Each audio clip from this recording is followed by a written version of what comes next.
I was listening to a podcast this week about the 50th anniversary of NPR. NPR's been around for 50 years, and you think, well, that's amazing that it's been around that long. And then they said, that's right, NPR went on the air in 1971. And I was like, oh no, that's only 5 years before I was born. 50 years all of a sudden does not sound like that long. I'm going to blame sequential time. Things were a lot better back when we had non-linear time, though. It's deeply satisfying and at the same time excruciatingly frustrating. That sounds like a state of existence in which I don't want to be in more than I already am in many regards. I feel like that's most of my days, actually. Simultaneously at rest and not. So you're already experiencing nonlinear time then? I am and I am not. Makes sense why that was a trick question. So If you had answered any other way, we would have known.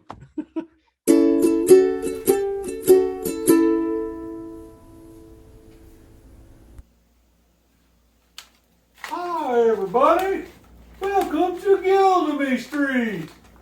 I'm everybody's favorite buddy, Bilbo Baggins. No relation.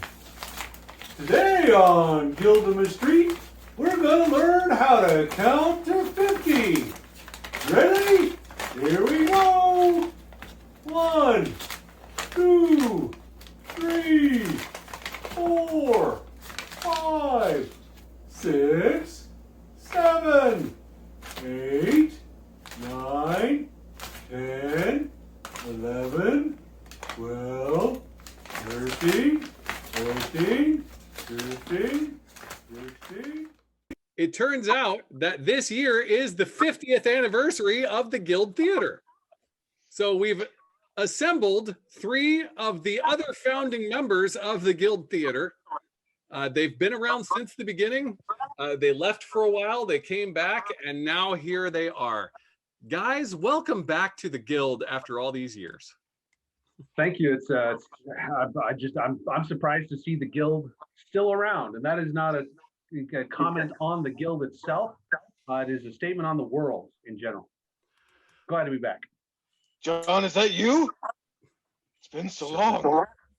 Your hair's gray now. It was gray before. I would love to hear some of your memories from back in the Guild's heyday.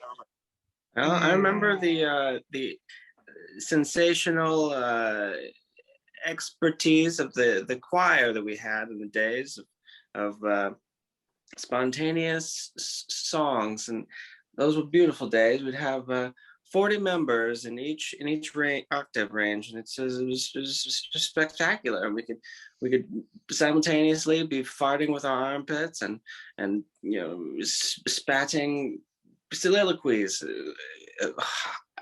I have tingles just thinking of it.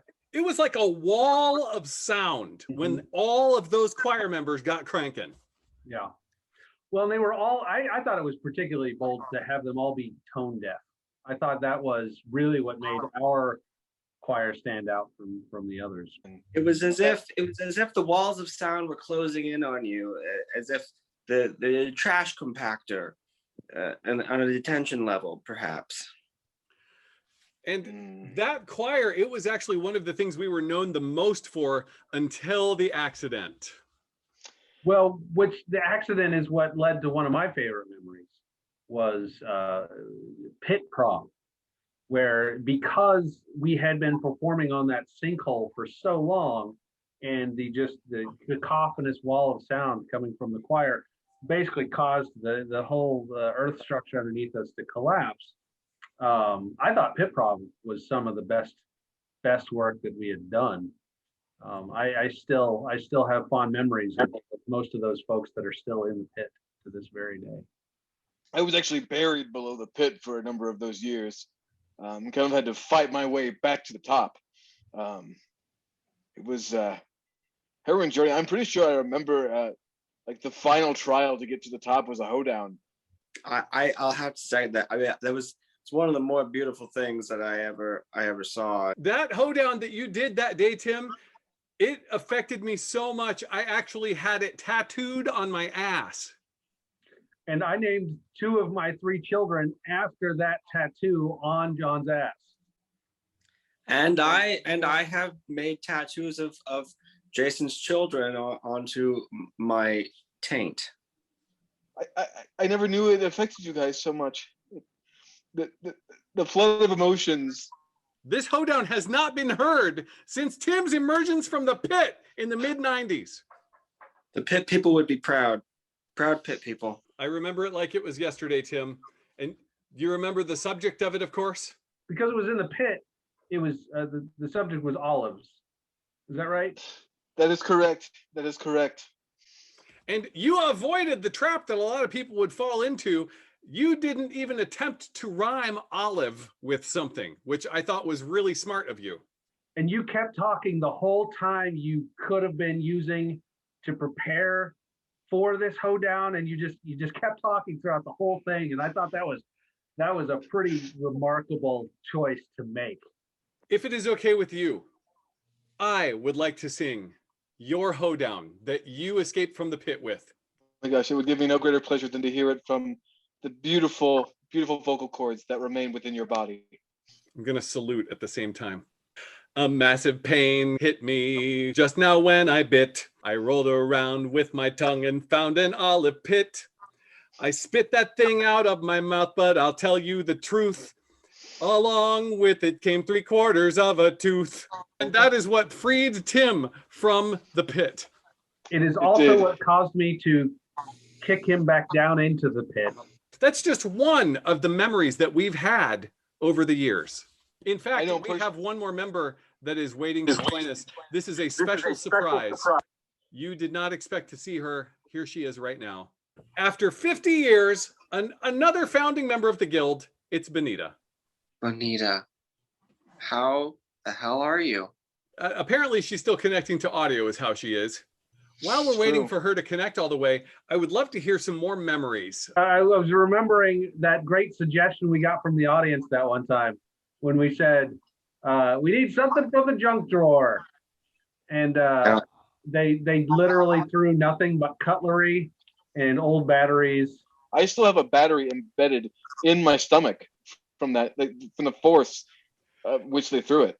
That was partially my fault because I booked us for that gig specifically in front of an entire audience of people who did not understand metaphors or anything other than just like literal. So when I said, hey, can I have an object?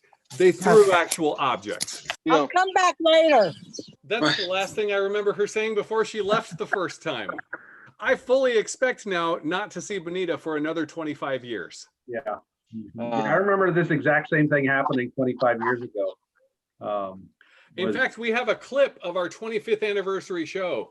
As I recall, we were all wearing the exact same clothes. No, yeah, this is my Sequicentennial. This is my 25-year cardigan. This is the clip from the 25-year show. Can you believe it's been 25 years? That was really cool how you sang a hoedown to get out of the pit, though. I'll remember those words for the rest of my life. I'm thinking of getting a tattoo. Oh, you know where you should get it? You should get it in the most intimate place possible.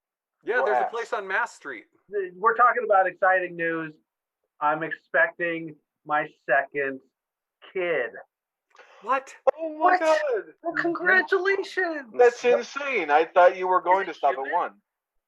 I was going to stop at 1, but the reality is just seeing you emerge from the pit just brought all of these thoughts of things coming out of big gaping holes, and so I just got real. Oh yeah. It just goes to prove what has been our motto for the past 25 years, and that is vasectomies don't work on guild members. Tim, I was wondering, it's so fresh in my mind still. Do you think it would be okay if I sang the hoedown that got you out of the pit, since it's just right here and I'll never forget it? John, I would be honored. Thank you. This is an honor. This is my rendition of Tim's hoedown that got him out of the pit. I'm going to salute. Tim gave me an olive that was so frickin' sour. I could not get the taste out of my mouth for a frickin' hour. I wanted to eat it. I could not get a pass. It tasted much better when I put it in my ass. Warms the heart. I recite it to myself each night before I go to bed, and it just brings a tear to my eye. 30, 31, 32, 33, 34, 35, 36, 37. I have a surprise for you. 2 more members of the guild have joined us for our 50th anniversary show. Here they are, Benita and Sean, after 50 years. No. 50 years. Oh my God, Sean, how did you make it out of the pit? We all thought he was dead. He's not dead after all. There was a Well, lot especially of after I planning. kicked him back in. I would have preferred you dead. You know, a lot of people would.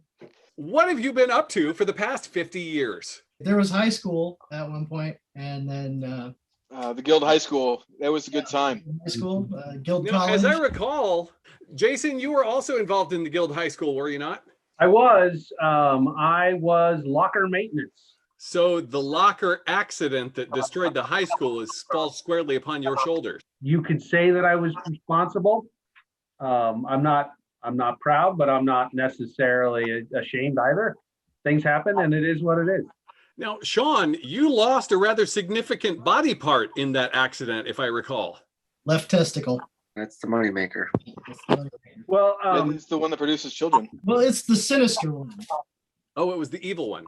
Yes, it's the evil one. You know, the left hand side. So, well, yeah. Sean, it is an amazing coincidence that you are here today celebrating with us, because we have a special guest, and it is your left testicle. Whoa, really? Oh. It's an honest to goodness testy fest over at your place. You're cradling it so gently. It's been through a lot. Can you tell it I'm not here? I owe that thing a lot of money. Like a lot of money. That's nuts.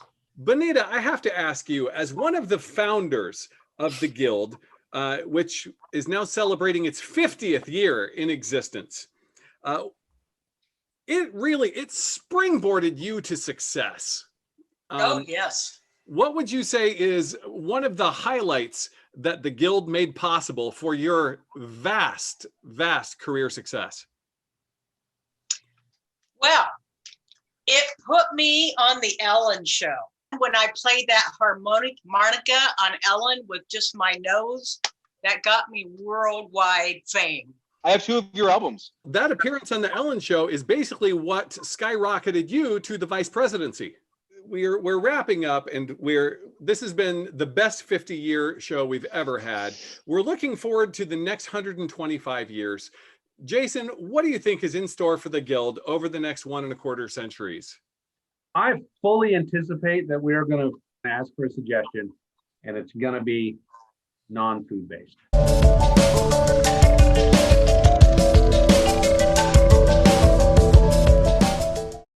The Guild Theater presents Emergency. Dr. Weaver here. Just need to take a look at your chart here. How are you feeling today? Oh, I've had better days.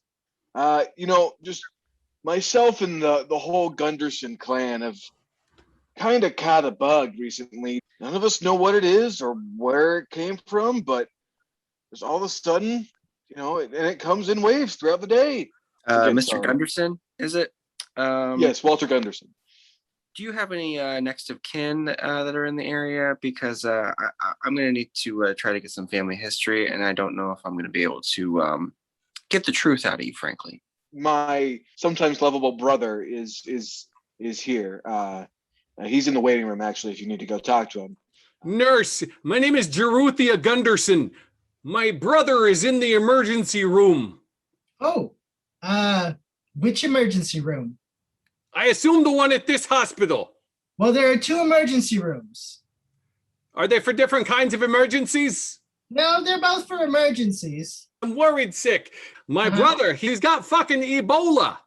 Oh, okay. He's going to be in emergency room B. For Ebola. Yeah. Gotcha. Uh-huh. I should also tell you, warning, someone in your hospital has Ebola. Oh, shit.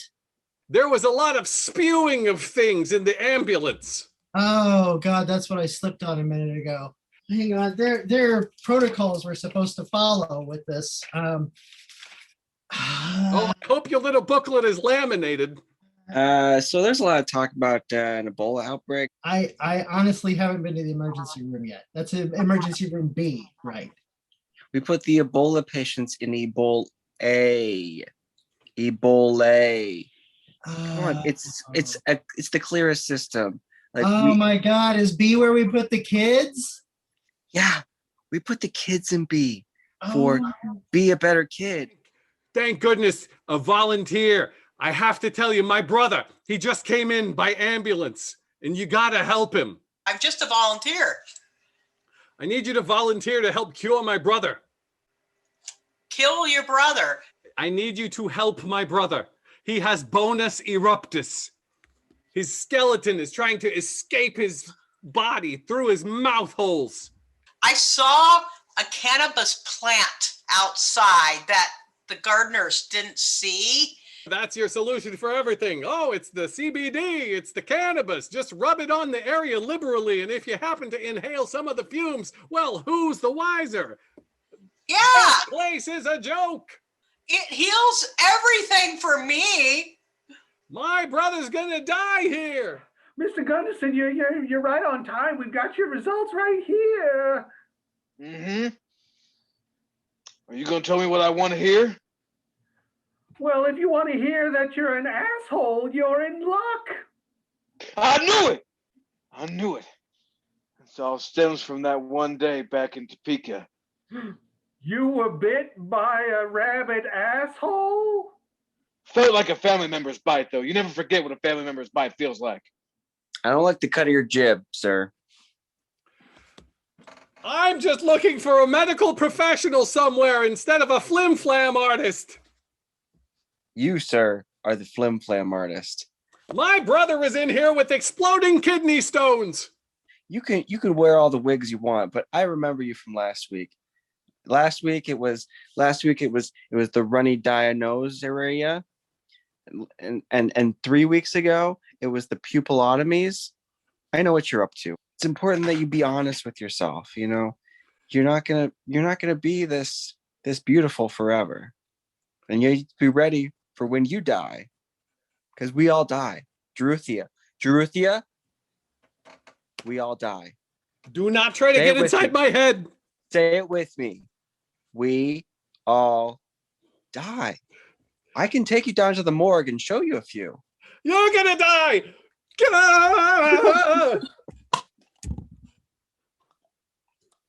Oh no, you're suffering from multiple pen wounds. Quick, someone get some CBD oil. Walter, I'm afraid I aerated your doctor. That's okay. He was a jerk anyway. Never really could figure out what the hell this thing is, and would never give me a straight answer, Jeruthia. I'm afraid that the condition you have is worse than you fear. You remember when I bit you last weekend? Yeah. Yeah, that was a saliva-based transferable communicable disease. I knew it. She could have at least warned me you actually had something. I could have, but I didn't want to. Look, I'm sorry. I shouldn't yell at you. I know things have been tough, and you know what, with not only your divorce, but mom and dad dying this year, and the impending loss of my older brother. Wait a minute. I'm dying? You're gonna die here, Walter. But I ain't ready to go. I have so many more things I need to do. So many bills I have to not pay. Walter, let me not pay those bills for you. You would do that for me, Jeruthia? That is the only thing I will do for you. Bring it in. Close. Ah! Ah!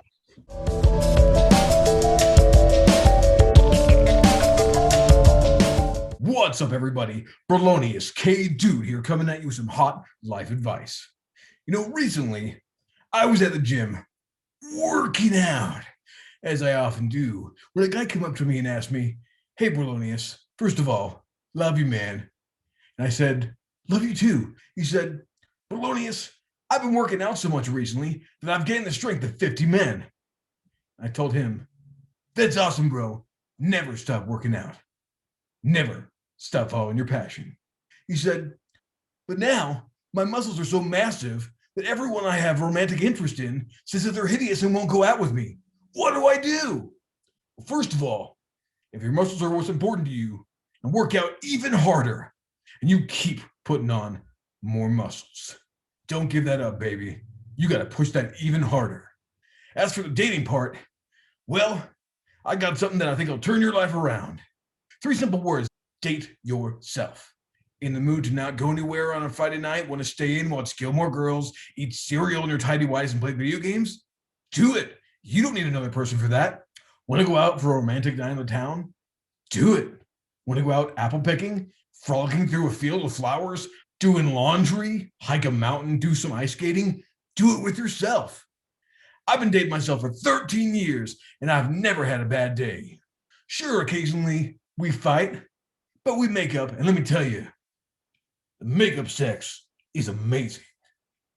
Date yourself, man. That's the only way to go. And that's a guarantee that you can hold on to from Berlonius K. Dude. Berlonius K. Dude, out, hombres.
Ever feel like after 50 and 30 plus years together, your love life has gotten a little stale and your peach a little less juicy?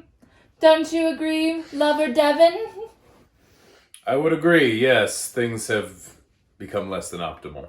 We've tried everything together. Hand stuff, butt stuff, mouth stuff, and intercourse. One time I dressed up as a penguin and he fed me fish. But what you really need at the end of the day is true human connection. And that's where 50 existential questions for your lover comes in. It's time to ask the deep questions like... Who did you want to be before you gave up on your dreams? What's your social security number? What is the name you would choose if your parents who were slave drivers didn't name you? What if God was one of us? Just a stranger like one of us. Just a stranger on the bus trying to find his way home. Once you've asked these kinds of questions, you're going to get a level of horny you've never experienced in 30 years of marriage. I've got a boner harder than cedarwood. And I've got a peach wetter than a a very juicy peach. 50 existential questions for your lover. Remember it today and thank us for it tomorrow.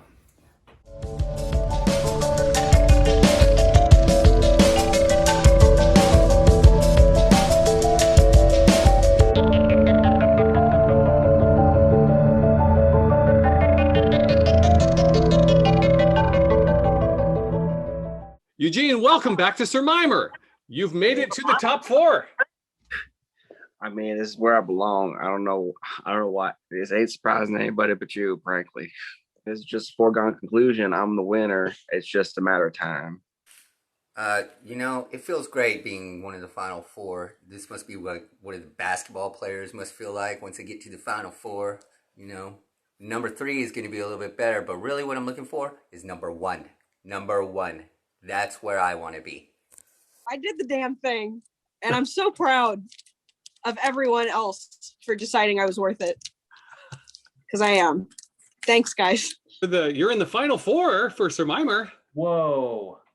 Whoever thought this could happen? I for one want to point out that this was hard fought. I feel that I fought fair to get this far down the line. I feel pretty confident that it is just through pure merit and my absolute commitment to quality work that got me this far down the line. It's that kind of thing that got you in trouble with Lauren. She was gunning for you before she got taken out herself. It's weird how she didn't want me to receive praise and now she is gone. That is, I mean, we're dealing with a world of circumstances and just unexpected turns of events. So today is a poetry challenge. You must come up with a haiku that describes your experience on Sir Mimer. Tell us about your poetry leanings. Well, I don't know if you're aware of this, but I am the poet laureate of the Midwest. In certain circles, mostly the dive bars and pool halls and VFWs and Elks Lodges. Well, I had to reach deep into my bookshelf for the dictionary to remember what a haiku was, and that was most of the process. Was just finding. Discovering what the hell a haiku is, or reminding myself, because I've not been in a 5th grade creative writing class for quite a few moons. It's stupid how much I love poetry. As you can see, I'm a big music fan, and I gotta say that Bradley Noel Sublime is one of the greatest poets to ever live. Loving is what I got. Can you remember that? So when it came to putting together a haiku for today, how did you find that challenge to be? No rewriting, one stroke of the pen, and I was done. This is limited to syllables, and I am more of a stanza broad myself. So I don't know. I mean, I did freeform for a while there. I did slam poetry, but that's not the same as a haiku. Who's going to be a competition for you and who is not going to be competition? I would say my biggest competition is my boy Eugene. He's the only guy that can compete with me or compete against me, because he's the only other guy that has skills. He's my boy. He's been my boy since day one. He's kind of like a little puppy dog that like nips at your heels. So I wouldn't really call that competition, but it's gonna be hard to put him down. You know what I mean? When that puppy dog gets sick and it's like starts foaming at the mouth and gets real like pathetic looking, it's hard to shoot him right between the eyes, but you gotta do it. And is Kevin sick? Oh, Kevin's sick. He's sicker than shit. I'll put him down easy, but he's going down. It's all politics, you know. This game is all and I get it. I'm doing it too, but that's politics, and it's dirty politics. I'm dirty too. I'm a dirty politician. I'm gonna win. And there's nothing you can do about it. Are you ready to share your haiku with us? I believe that I am. I think that I'm ready to do this thing. I ransacked my house, made a mustard self-portrait. Haikus are too short. All right, let's do this. Jack, ain't no union.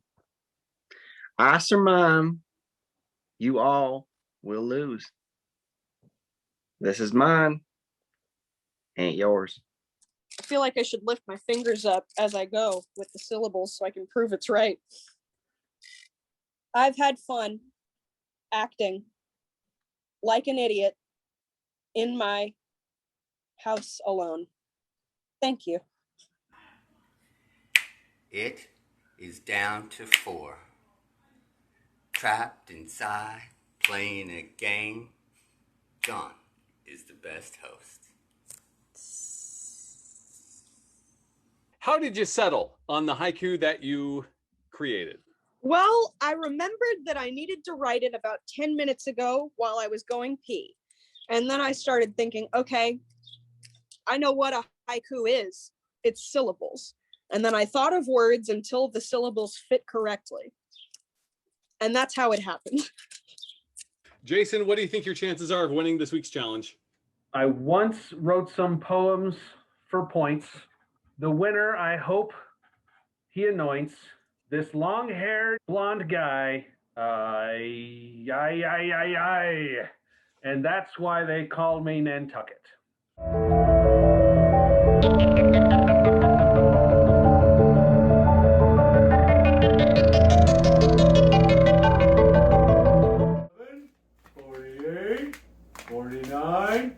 And 50!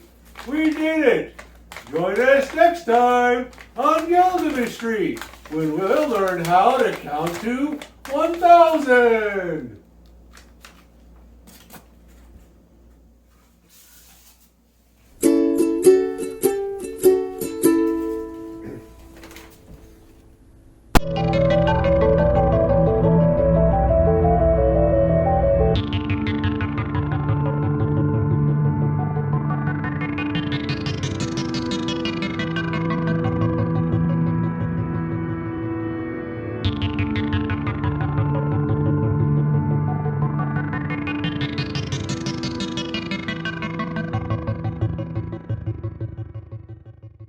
And it's as if I was crawling through an endless wave mountain of bodies. How's the food there? Oh, it's you chew it. Sean, I'm going to send a cake to you with a pickled testicle baked right in. Okay. I think they call those Flint Hill oysters. I love taking naps. A naps? Oh crap, that reminds me. I got to get Mr. Gunderson's anapnea test back to him. I'm sorry, Clarice. I got to cut this short. I'm changing that now so that I don't accidentally start a session tomorrow in the morgue. Troubled by strange noises in the middle of the night? Do you experience feelings of dread in your basement or attic? Have you or any of your family seen a spook, specter, or ghost? If the answer is yes, then don't wait another minute. Pick up your phone and call the professionals. I once played a game called Surmimer. Most of it based on a timer.